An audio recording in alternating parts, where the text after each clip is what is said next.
Thank you very much, Sandy, for that presentation. And it's really an honor to be here, truly, to see such a congruent approach. It's unbelievable to be in a presentation where I wanted to say yes, yes, to every single word that was said by the speaker, by everyone in the room. Just the approach, the relational approach, the understanding of the subject, and the really heartfelt responses. I could connect to the people that responded, and there's so much the heart of what we do also in the other part of the world. And it's such a beautiful experience to be able to be part of this network. I was talking to someone a bit earlier about how important it is in the work with suicide, in whatever we do in the work with suicide, to come into connection, right? To come into a sense of belonging, into a sense of community. Also for us as practitioners, it's so important because it can be an isolating work, and also for anyone experiencing any sort of suicidal distress, because that in itself is a great expression of isolation and disconnection. So it's so beautiful also that this is part of this, it's under the umbrella of this beautiful organization that's called Connecting, because everything at the heart of working with any emotional distress is about connecting. And today I'm going to speak a little bit about the functionality. What can we learn also from the suicidal thoughts, because they can be, and they are usually, a treasure to be explored. We can think of it as a treasure to be explored rather than a problem that we need to fix or to solve or to turn away from, or to teach someone how to distract themselves from that part in them. And it was beautiful that when I said a treasure to be explored, I saw some surprised glances in the audience. And it's absolutely true, because if we can connect, we until now it was spoken absolutely about non-judgment and acceptance and openness, and also building on that, how is it if we go deeper and we look with curiosity, with authentic, deep curiosity at what is this trying to tell us? And I'm going to build up on the response from earlier about the choice to walk away from, I don't like a movie, you said, right? And then I have the choice to walk away. And suicide absolutely can be seen as the choice to walk away from life. But actually, if we look deeper, what are we walking away from? What in my life is not working at all, that it's not possible for me to live like this anymore? And this is always very useful, that we can, when someone says, I cannot live anymore, or I don't want to live anymore, if we can hear, I can't live like this anymore. So what does that like this hold? And many times I say, and I consider some of my clients, I want to say that, are telling me, but you seem almost excited when I share that I have suicidal thoughts. And I say, yes, actually, yes, I'm excited. I'm excited because this is an amazing guide towards what in your life is not so authentic or not so aligned with your heart, with who you are, with your essence. And there are so many people that might be living in chronic depression, right? In a life that is lived halfway or even less than that, but they can live. It's bearable, right? And they go to the end of their life having lived, and at the end they might say, I would have wanted to live differently, or to live so much more. And that can be the treasure to be explored in the suicidal crisis, in the suicidal part, because there is that moment that will push you to the edge. And from that moment, if we're willing to learn from it, it can be that transformational crisis that puts our life in alignment, and it makes it truly worth living. So that's why I'm excited, absolutely. When a client would say that, that's why it's my greatest pleasure, honestly, and honor. I always say it's a privilege to work with people who are on that edge and to be able to speak about suicide. So I'm coming from the compassionate inquiry approach and from the school of Gabor Mate, so it's very much everything I'm saying, but also everything that I heard until now is very much based on the same principles of openness, of curiosity, of compassion. But when we say curiosity as practitioners, and when I say practitioner, it can be any helping profession. It doesn't need to be psychotherapy. Many times for a suicidal person, the first support is an emergency service maybe, or even a friend, or a social worker, or a teacher. Any of us can be support persons and might be the first person that will encounter that for the one in suicidal distress. Now, we need to remember that a person in suicidal distress is in their most vulnerable and also most authentic side. For those of you who maybe already had contact with that, either maybe in yourselves or in someone that you supported, you saw that right from that place we have nothing more to lose. So we are deeply authentic. The masks are falling. The wounds are there, the beliefs are there, and we are bare naked, right? So when that person is truly authentic, how is it if we can get into this field of resonance and also ourselves be truly authentic? And that's really easy to say and hard to do as practitioners. Because the discussion until now was also, what do we think we need to do? And you see, I use the word, especially the word, I need to do. What do I have to do if someone discloses that they're suicidal? If I ask my client, if I ask my friend, then what do I do? And it's a natural human response. It's the beauty of our problem-solving mind that wants to fix. It's a big problem, let's fix it. Let's make you live. And it's a beautiful and honorable agenda, but it's an agenda. It's what I want for you. It's not what you want. And in that moment, I come as a practitioner, as a support person, I come in the space and I take your space. And this is really a subtle change of perspective. Because again, it's absolutely honorable and that's what we want. If anybody would ask me, what do you want for your clients? Of course, I want them to live, but I want them to want to live, to really commit to that. And I cannot do that for anyone. So in that place, it's about what I was saying about our own authenticity. And what does that mean? It's exactly as Sandy was saying, it's not about being empty and having no reaction in front of it. We are human. We will have reactions. We will have our own perceptions of risk, because I'll be talking a bit later about risk assessment.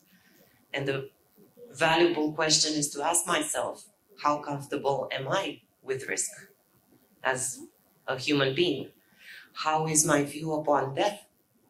Am I afraid of death for myself, actually, somewhere deep inside? Then that is something that I will project onto the other person, and I will try to save them from my own fear. It might not be their own fear. So that is the true curiosity, and the true authenticity is when I take a step back. A great teacher from the IFS, the internal family systems, is saying, with working with suicide, he's saying, actually, all you need to do is take yourself out of the space. Just let that person be. Take yourself there. You don't need to do anything.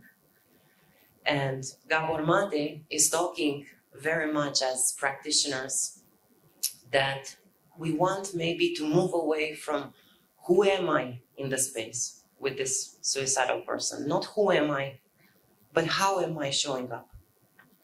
What is the nature of my presence? That's all. Not what is my identity. I am the fixer. I am the therapist. I am the healer. I am the support person. Whatever I think I have to do. It's not about doing, it's about the state of being. And exactly as you already played a bit with, and I'm sure you're familiar with this, in this exercise that you did, which was all about presence, right? And it was all about knowing and being aware of what is inside of me. Because as I was saying, we will not be empty in front of another person. We will, and we'll explore a bit later that in an exercise. Who do I think I need to be? What's showing up for me? What is my experience? It's okay if I have fear. It's okay if I have a client and they're disclosing that and my breath stops for a second. There's nothing wrong with me. I'm not a bad therapist. It's just about bringing that mindful attention to that and being able to connect with that person from that gasp where I am and coming back and listening to them. So if we're talking about safety, actually what we've seen is that most of the let's say safety measures that are being done, I would say in general, this is such a different space. But in practice worldwide, usually in clinical practice, it's still very much implemented this reactionary based approach, fear based approach. So if someone will disclose suicidal distress, they will be met with safety protocols, maybe sometimes even the safety contracts, which are in some way a bit hilarious, to be honest, because they are asking you to sign that you will not take your life. It's actually still being used in psychiatric hospitals in UK. So it's amazing that this is really done still. And it's not to judge anyone that does that. It's just to see with the same curiosity, why do we need to do that? Why do we need to ask someone to sign that they will not be here anymore? They want to not be here anymore tomorrow. So if I come as a practitioner with safety plans, before that person is agreeing to have a safety plan, then who am I actually protecting in the space? Myself. It's not about the other person. It's about my own fear. It's about my own issues, maybe of liability. Maybe I don't want to, of course, it's the greatest fear of a therapist. Maybe of a human being, as you're exploring also the fear of that, what's showing up for me. But the attention is on me.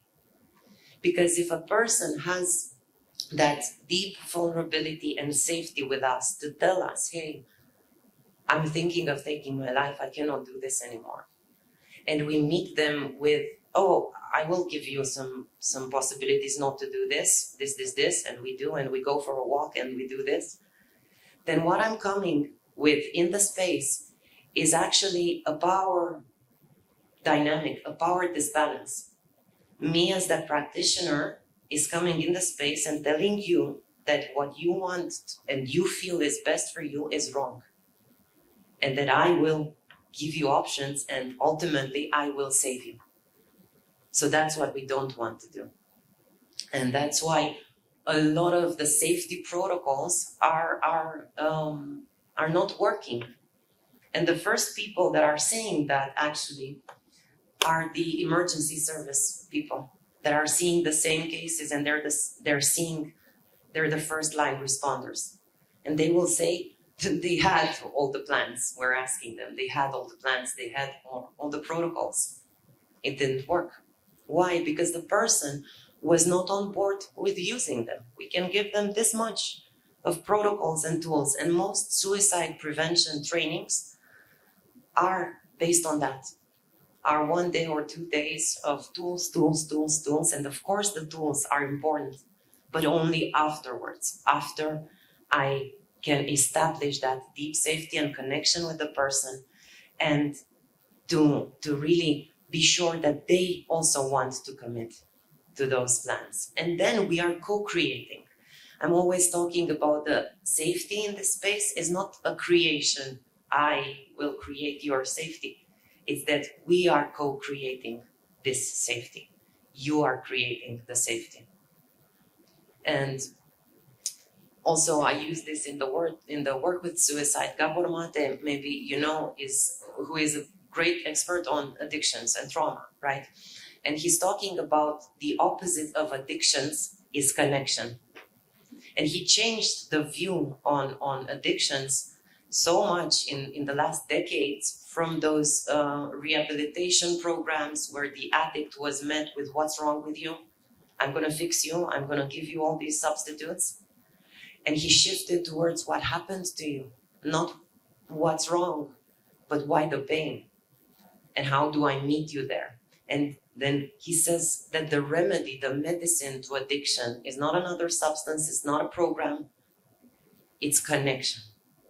And that's what we can say, that's my belief, that we can say the opposite of suicide, as I was saying in the beginning, is just bringing ourselves back in that connection. And talking also from a personal space, because for me it's always so interesting and in some way ironic that I'm talking so much about risk assessments and what safety means. And I'm coming in this work from a personal place. I got the education later, but 15 years ago, I was someone struggling on a daily basis, chronic suicidal ideation, while already having a good career. I was very high functioning. I was very successful. I had kids, and still that was going on every day. And I was having a therapist, a great therapist. He's very famous in my country. He did nothing wrong, and he never knew any of it. I never said anything. And then I had an attempt, and the therapist felt so bad that he said, but I could have helped you with all these tools that I have. But we never got to that. He never knew anything.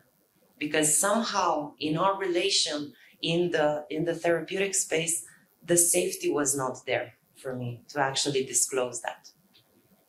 From there, he could have helped, but that's what we want to create. The true safety is not, it's that connection. It's not the absence of threat. It's the presence of connection. So the threat will be there. The pain for the person will be there. We don't want to try to fix the pain. The threat, what's happening in their lives, the stressors in their lives will still be there. But the safety does not come from the absence of those stressors. It comes from being supported, feeling yourself supported, right? Now, I'm very curious, just building up on the first part and a bit on what we touched upon now. If we can all open a bit of conversation and really explore, I guess many of you were already in contact with people experiencing suicidal distress. And if not, for those of you who have not, just you can imagine that space, right? That's why we're here. So if you imagine, or if you recall a moment when a person told you that they want to take their own lives, and breathing as you listen, as you did a bit earlier, grounding in yourself, breathing deeply. Just notice what shows up in your body. We're looking at body, felt sense. What is coming up? We can look then at emotions. What emotion comes with that body sensation? And anyone who wants to share, please do. Yeah. Heaviness on the chest. Yeah, heaviness on the chest. Okay. Emotion I couldn't figure out. It was numbness. Aha, emotion was numbness. Okay, okay. Numbness is also a physical experience. It's cutting us off from something. And beautiful, as you said, emotion, I couldn't feel it, right? It was the numbness. Yeah. I've experienced someone acknowledging that they wanted to commit suicide. And I recall the sense of panic and anxiety that I had Yeah. at that point of time, not knowing how to deal with it. Yeah. So panic, panicking. That I felt. Yeah, that you felt. And if you can recall that, how did that show up in your body? So I felt that I developed palpitations. Mm-hmm. And I realized my palms were sweaty. Yeah. And my legs were trembling. Yeah, right. So heart palpitation, sweat in the hands, So and legs. I felt very anxious that night. Yeah. I was much younger, but that was the sensation I remember. Absolutely. It's not about age. Thank you for that. Yeah. So shaking legs. You see how intense our physical experience is in that moment. Yeah, let's see if there are other experiences. Yeah. In the neck, what, a constriction? No, it's like with like a heartbeat. A heartbeat. Yeah. Yeah, the heartbeat in the neck. Yeah, absolutely. Absolutely. Yeah. Yeah. So when I heard something like that, Yeah. I just felt blank and hollow. Blank and hollow. Yeah.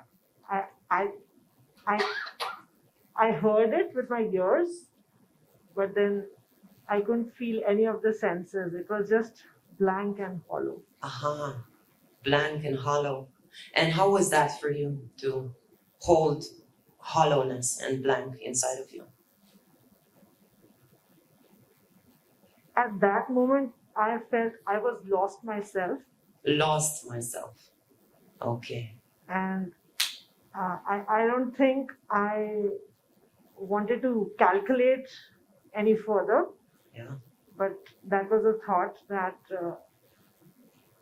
like, I don't know what will happen. As in, how can I even imagine this? It is unimaginable. Aha. So such a strong disbelief, right? I'm imagining this. It's not real, right? No, I cannot imagine if that sentence comes You true. cannot I imagine. cannot. It is unbelievable or unimaginable. Uh-huh. So it's so big that it's unbelievable, it's unimaginable. But that sense of hollow and losing yourself. Yeah. Yeah. Yeah. So let's hear that. Thank you. How that feels in our body to connect to I lost myself. There's nothing. It's hollow. I cannot even imagine or believe. Look how big it is. Our own experience, and that's perfectly right and perfectly valid. But how can we then be in the space with someone in having this extremely intense experience? Heart palpitations, lost, panic, legs shaking, absolutely, hands sweating. And then we are required by some thought or by society or by our regulating body or whatever it is to, and now do something from that state. So that will not be the organic need of that person. We will not be open and flexible to feel that person, but we will be in a contracted state. Yeah. It feels like that we are mirroring them and not reflecting them. Yeah. It feels to me like that. Yeah, it can be that we are mirroring their experience, or sometimes we are even feeling the experience that they are cut off from. It can be also that in therapy, it can work like that. But still, it's in that second, it's my experience, right? So it's not about in myself making it go away, but bringing that mindfulness attention of, this is happening to me. I'm in panic. I lost myself. And let's see that's a perception. I'm still there. I didn't lose, but of course, the perception is I lost myself. And now going to the last step, which in what we do is the most important. So we looked at what is the physical, what is the emotion, what is our belief. And it can be a belief about myself or a belief about the other person. So they're experiencing suicidal thoughts. Who do I think I need to be? What do I believe of myself then? Can you connect to that? Or what do I rescue? I heard. Yeah, a rescuer. Yeah, what else? Savior. Okay. What goes on in your head? Let's see, what goes on? Hello. Hmm? Yeah. Actually, if some person expresses that they want to commit suicide, I don't have experience as a therapist or counselor, but like say in any other informal discussions with anyone, I will feel bad that the person is going through that much pain. Mhm. But on the other hand, I will have some kind of relief that they are expressing that. So most likely they are not going to commit suicide because they express. The one who actually commits suicide is, as per my understanding, Yeah. very unlikely to express that they want to commit suicide. Absolutely, absolutely. There's that sense of ambivalence that Sandy was talking about. They're talking about it. So it seems that you're a bit more comfortable with that scenario that at least they're saying. So you're connecting to their wish to live part. Yeah, great. Yeah. I think that if they commit suicide, it's going to be my fault. My fault. Exactly. If we're honest, there is that part inside of us that will say, what if this is my fault? What if that means I'm not a good enough therapist? I could have done better. I conduct this training for, we're not calling it suicide prevention, but we're calling it suicide attention. It's international for helping professions. And there are so many that are saying this, exactly this, when they had an experience or imagining that experience, that the first thing they would say, I don't know if I can, they go in a freeze. Maybe I wasn't good enough, everything that I knew, but it's making it about me. From the best place possible, it's not about selfishness, but I'm making it about me. And so from that point, how easy is it for me to really get curious? That's where we started from curiosity. It's really hard to be curious if I'm constricted in my body, if I'm in panic, if I believe I need to save that person, or if that it's my fault, it's all on me. Very difficult to be open and curious, right? So if we can work with ourselves in that, in letting go of these beliefs and respecting deeply the client's, the person's process, seeing, wow, okay, so this treasure to be explored, what is it telling us? What might not be working? What do you have in your life that is too less or too much? Suicide is always about that. There's either too much going on in my life or not enough. Maybe I don't have connection. Maybe I don't have spiritual connection or connection to self, or I'm isolated, or maybe I have way too many roles in my life and I have to do too many things. So there we can work, and many times the suicidal crisis becomes, as I was saying, what enhances the quality of life further on. And in the work with suicide, that's the most important step. And what's being done in practice and in risk assessments and risk management is usually just avoiding a temporary crisis, the immediate crisis. But it's not enhancing the quality of life long term, so that we can make suicide unnecessary long term for a person. That's what we want, right? Because we can keep them safe today, tomorrow we can tie them up to a bed in a hospital. That's widely done. But how long do we keep that person? And then we lose them long term, right? So let me see now how much time. Yes, we have a bit of time. And yeah, if you can project I want to walk through, yeah. So this is a clinical tool that we use and that we created in this training, but I wanted to offer it as just as possibilities. You can take from here whatever really calls to you or inspires you or resonates with you in possibilities of asking, of inquiring with your clients. And this is something that I don't hand to my clients, because I don't like so much this idea of giving a homework. Now that person disclosed this raw point inside of them, and I give the paper and say, yeah, there are some, fill in some responses there. But you can just think about some of these questions and explorations and really offer them to the person in that moment. And the first disclaimer is about what we found also in the standard assessment forms for suicidal risk. There are a lot of questions, for example, for people who experienced already, who had suicide attempts. There are questions which ask, how was that attempt? What did you do? And so on, so many details about that. And just being aware that that can be highly triggering. So when we want to talk with a person, we don't want to go into the details, but we want to go into the felt sense. What were you trying to do, to achieve for yourself? We're turning it into this story of resilience, which is true, a survival. and the deep, deep courage of that person to have broken some loop in which they were.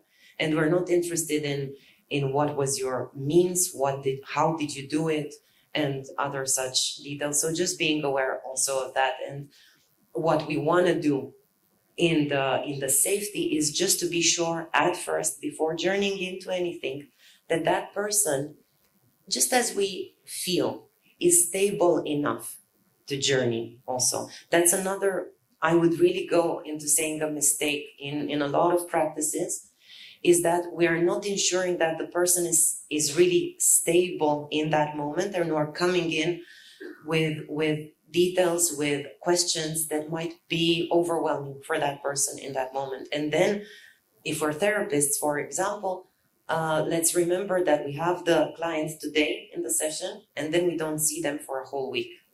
So my focus primarily is not on what do we do in this session today, but on how are you for a whole week after? What am I leaving you with? Yeah. So here you can play with these. Of course, we want to check if they disclosed already in a previous session. We want to follow up on that. When a person told us in any way, in any language, that they feel they cannot go on anymore, that curiosity and that connection comes also from not asking formally, do you have currently suicidal thoughts? But how is that for you? I remember you said that, so I'm curious. How do you feel around that now? How did that grow in you? Is it the same? But just really bringing that discussion and that willingness to know authentically. I'm curious how this fluctuates, because let's remember that also the suicidal experience is a wave, right? It fluctuates. And the person's perception is that it's always, and let's hear the word, always like this. That's why the perceptions, there is no way out, I'm trapped, it's always like this. It's not always. So we want to bring that attention. This morning I felt a bit better, but now I'm again there. Okay, so there was a wave, maybe, yeah.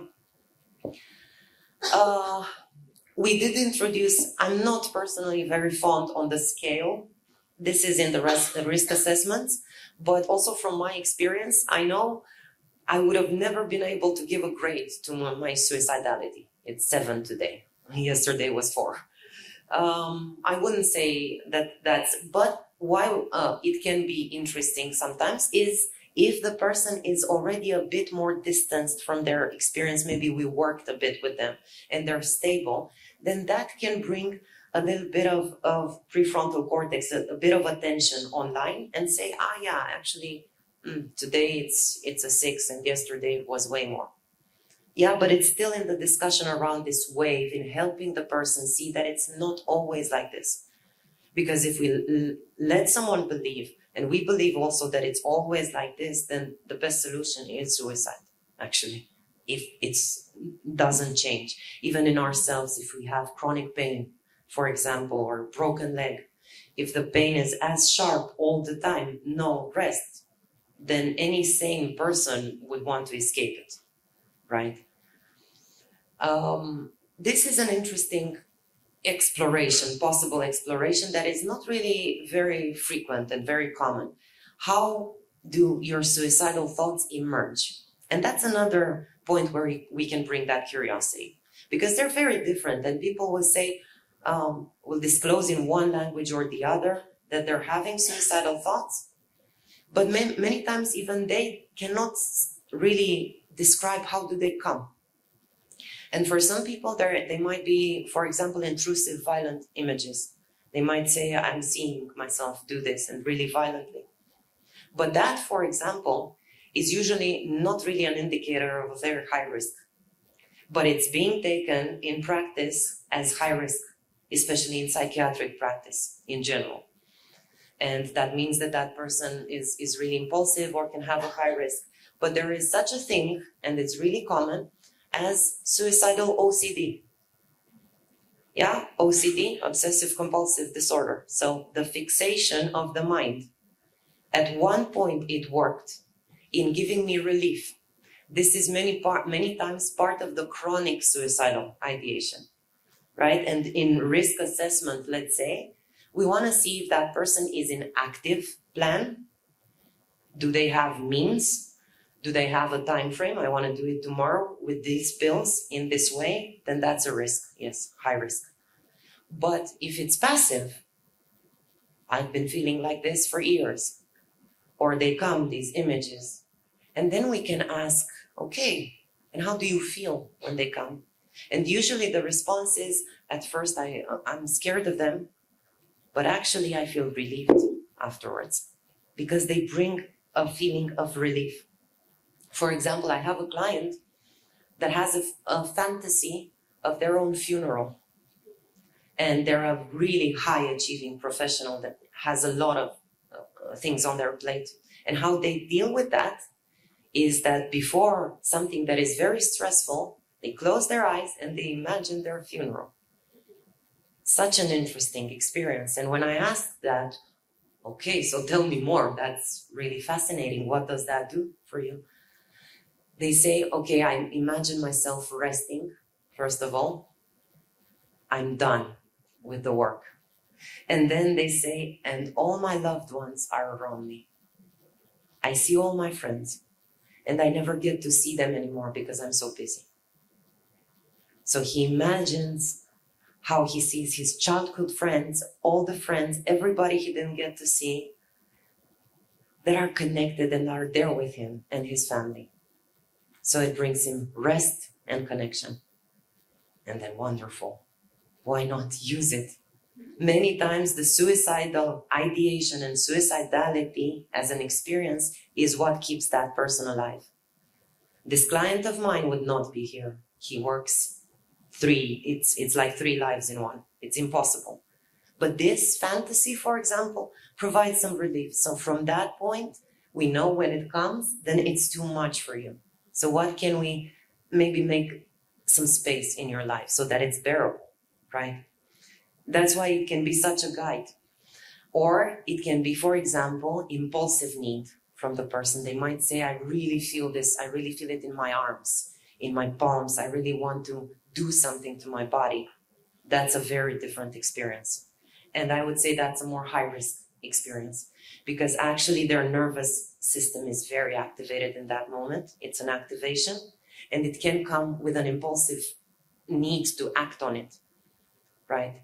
So we want to check, is it a felt sense? Does it come from this, oh, I cannot be in my body anymore. I need to escape my body. That's one experience. And the fact that I have brief images, it's something totally different.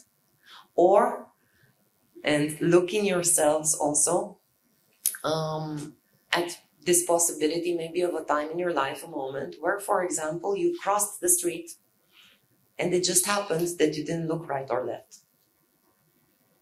I'm crossing the street. If a car comes, well, that's also, it's passive suicidality there. And why am I saying that? It's not so that we jump on it and do something, but so that we're interested. So how come you don't care anymore, actually, if you live or die? And that's where we want to go. What does that show? How often does it happen for you? And here, this is a screening that we might want to have, because if it increases in frequency, even with that suicidal OCD, for example, if it becomes 20, 30 times per day, and people have commonly these experiences, they might turn their head and they see the image. At a point, it can become too much. And then there's the need to just make it stop in some way. So we want to see if there's this kind of this escalation from time to time to a lot. We want to see, of course, that is a risk if they attempted suicide in the past. Why is it a risk? It means that they jumped from using it as a coping mechanism to actually believing its story and going that extra length. So we know something about that person and we want to check for that, right?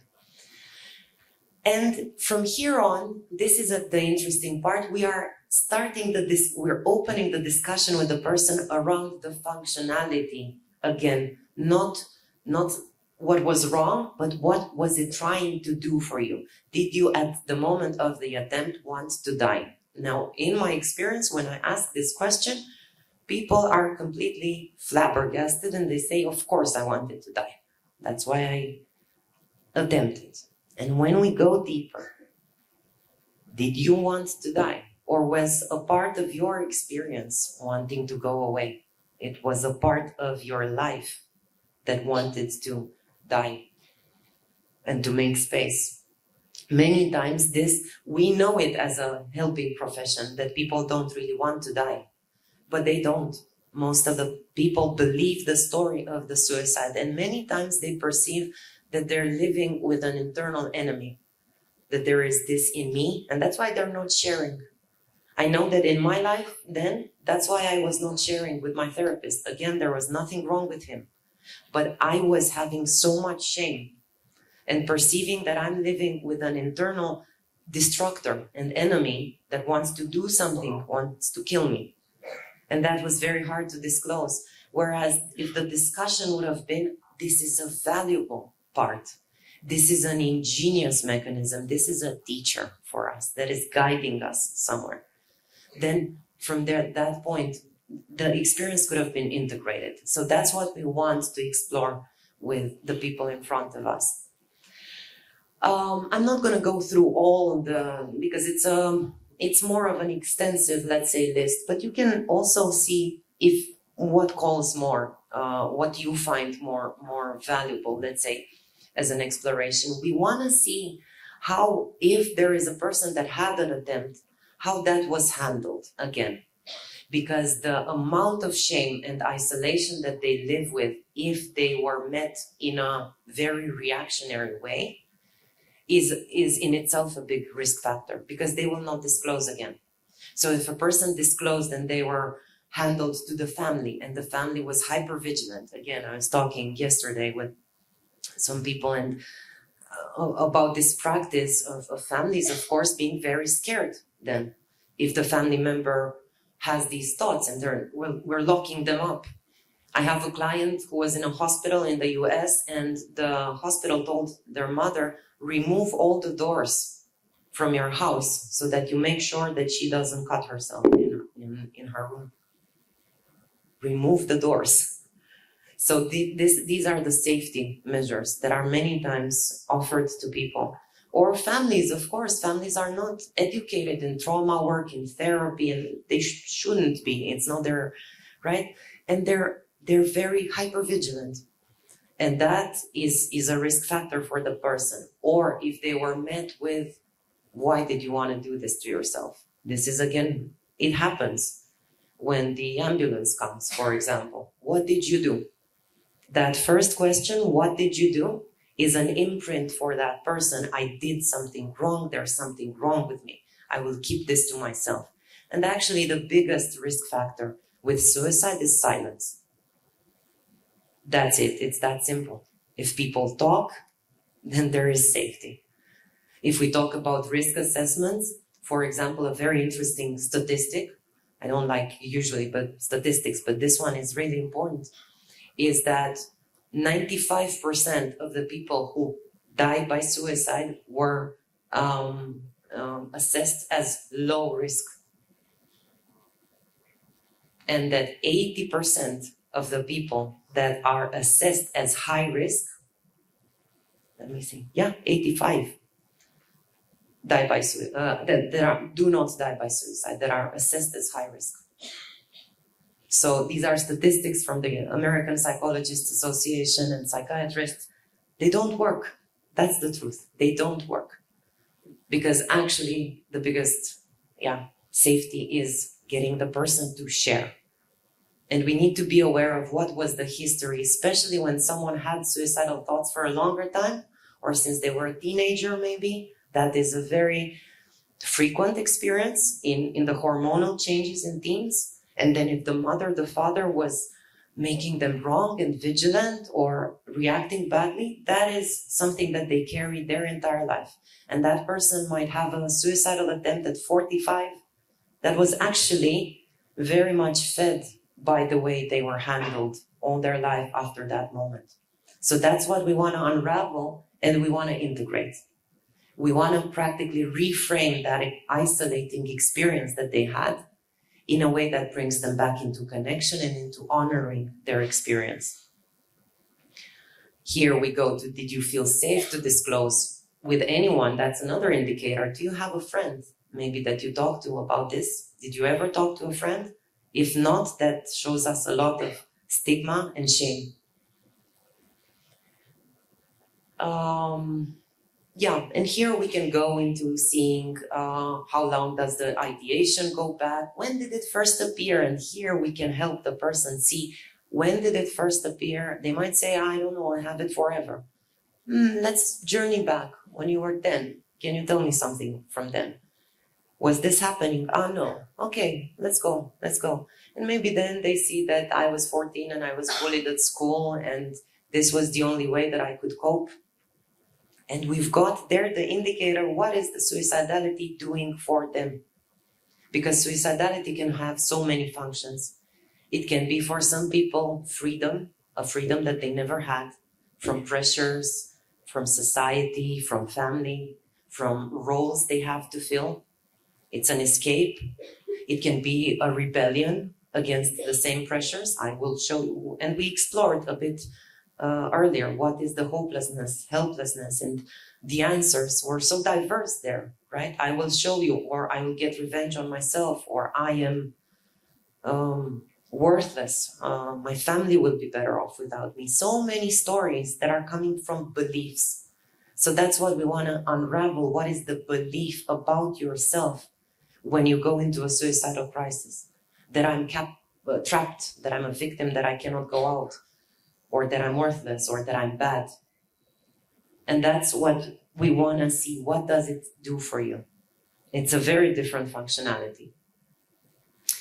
We can get curious around the personal story around suicide. So how do you see someone who took their own life?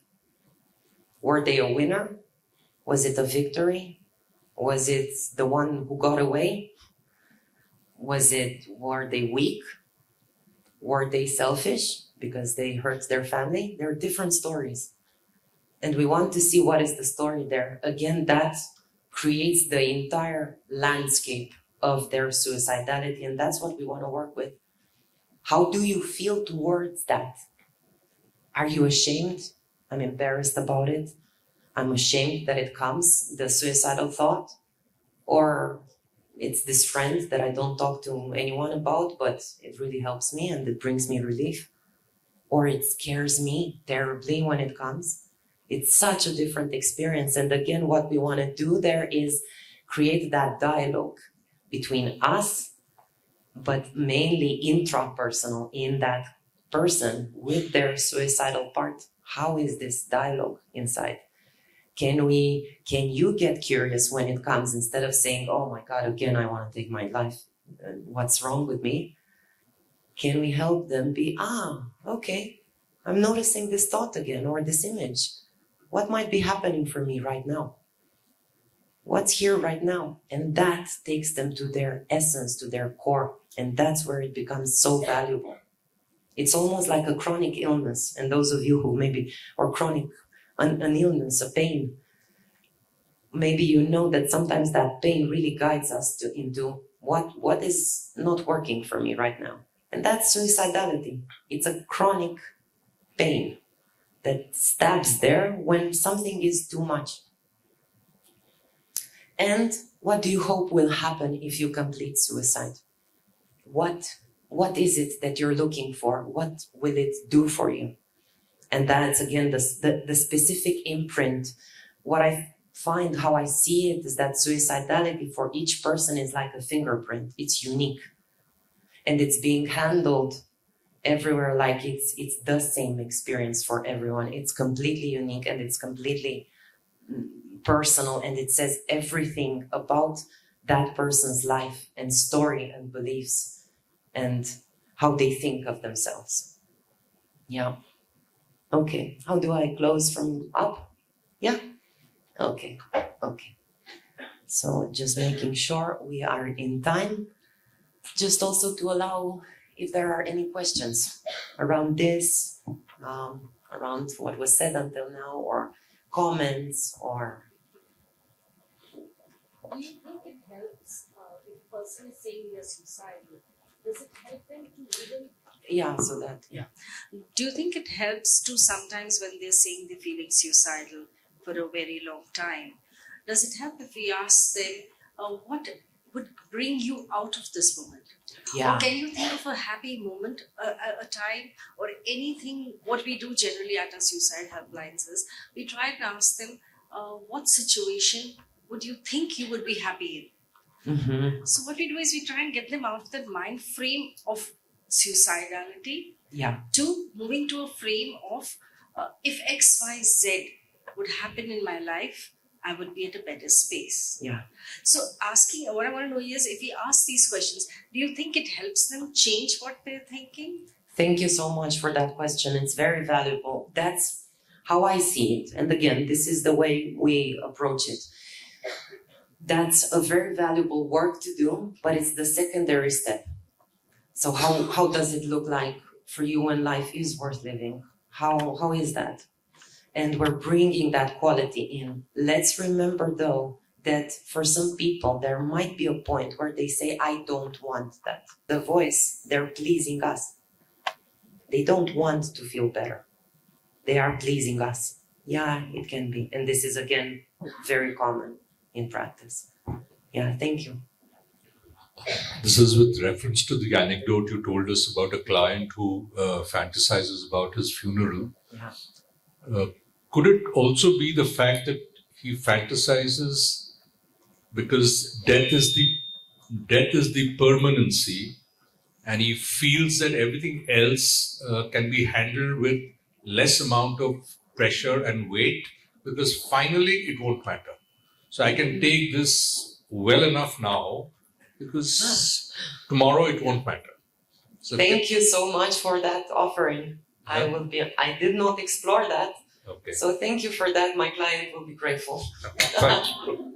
I'm still working with this client. So beautiful, beautiful point of approach. And you see how beautiful that is, actually, that we all have all these, once we get curious, because this, what you offered now came from genuine curiosity towards that person. Could it be this for you? And you see, it was something that I didn't think of in those specific terms. And it could be, right? Thank you. When a client is very suicidal in the moment, Mhm. is there any body work that you make them do, or is it only through words? Because sometimes they're not in the state to do any body work. Or Yeah. Thank you. Very, very valuable, that point also. What I focus on in that moment is the synchronicity between us. So not necessarily asking the client, so, okay, let's breathe now. Because for some traumatized clients or people, that can be very distressing and re-triggering. You don't want to sit somewhere, someone tells you to do something and they're watching you. And we want to come into synchronicity. Synchronicity is the medicine. So synchronicity of the nervous system. So for example, we might say, okay, I feel the need to breathe a little bit. Would you like us to breathe together now? And really regulating myself as a practitioner, and then checking, okay, now that I feel settled, how is the space between us now? But putting the attention on our connection, the space between us, and not on you. Breathe now, calm down now. Yeah, we have all these grounding techniques, of course, if people are very activated, and they're very important.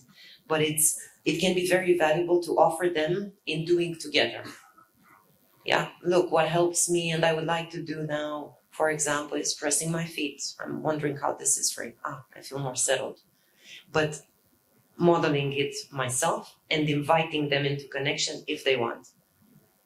Because they can be very disconnected from their body. And that will bring in more shame. I cannot even regulate. Yeah. Thank you. Yeah. You mentioned about the contracting. Yeah. That we assign them that you will not take your life. Yeah. Even in Indian practice, it is verbal many times with the therapist that give the promise that you will not take your life till when we are practicing it. So from you, it seems like it's not that effective, or it is not a good one. So what do you think will be effective, or what could be done instead of that? I think it will be give sense of support to them that I have promised them, or it is some kind of responsibility on them. What do you think your views on it? There are so many approaches, and again, I want to make it clear, I'm not making wrong any approach. And trust your gut feeling. It can be that, and I used this with the promise with 2 clients until now, although it's something that I don't teach, let's say. But my gut feeling said that the connection between us, that could be a good material for them. But in exploring what they make it mean if they give their promise, because otherwise it's something that I take on my back. Now I have to please you as the therapist also. And many times that's the trauma. That's what led to suicidality, that I pleased someone and I left myself aside, I lost myself. So now I cannot take my life because I'm going to disappoint the therapist. That doesn't sound like a life worth living. Yeah, it can help us in the moment. Maybe we won't lose a client, but it's not actually, right? So what I would go to would be, again, curiosity. Okay, and exploring some of these questions. These are the intake form for me. So this is what I will use in the first session that a person discloses suicidal thoughts. Either maybe it's the first session that we ever do together, or maybe we worked already for 6 months and now they feel safe and they say. Then I'm going to start feeling into some of these questions and asking what I feel is right for that person. But mainly turning it towards the functionality. What does it do for you? Can we welcome this experience? It says something. And as I say, that's the biggest safety factor. But again, if you feel in yourself, but not because a training said, that's what I would say, not what this training or any other training said. If we don't go into using our tools because the training said so. But yeah, if you feel that the connection is like that and you would be a really valuable resource for that person into this promise, then absolutely go for it. Yeah. Sorry, one I question. think we need to end. One more question. Yeah. Hello. Yeah, if there's someone who didn't, yeah. I have one question, that when we do this risk assessment, Yeah. in that these few questions are there. Like, have you planned before? What kind of a planning you had?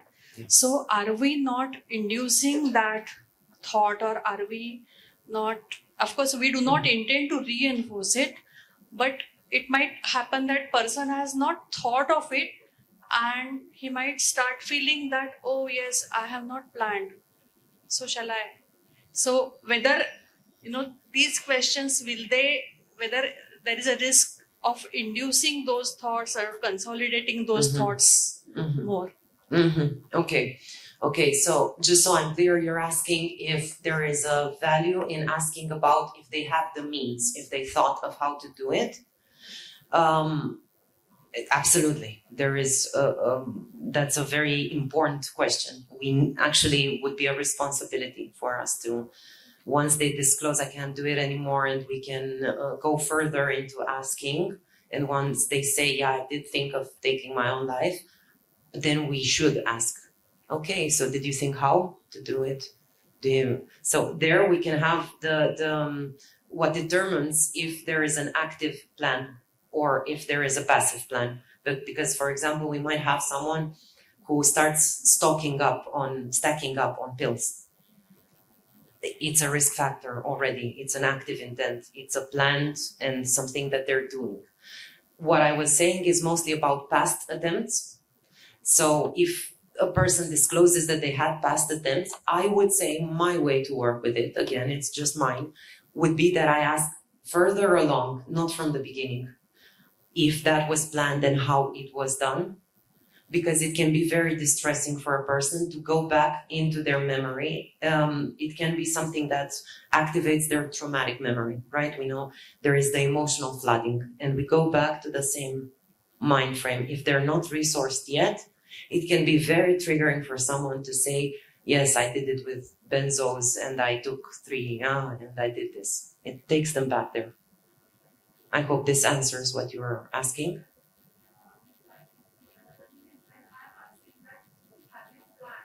Yeah. And if person is actually is having just fleeting thoughts of then this question will not trigger this thought that, oh, if I am on a serious note, I should then plan for Yeah, okay. Very good question. Thank you. I didn't understand it exactly. I would say no. It's a very good question to ask. No one will start getting closer to suicide because we ask anything. It's the same thing of the fear, what Sandy was talking about, the fear of asking. It's not like we're going to plan it in anybody's head. Nobody will take their life because they were asked if they thought about that. So they will not start stacking up on pills because someone asked if they have the means. Yeah. So absolutely, it's a really good and valuable question that we need to ask, actually. Yeah, thank you. Okay, thank you so much. Thank you for the contributions and the dialogue. Thank you.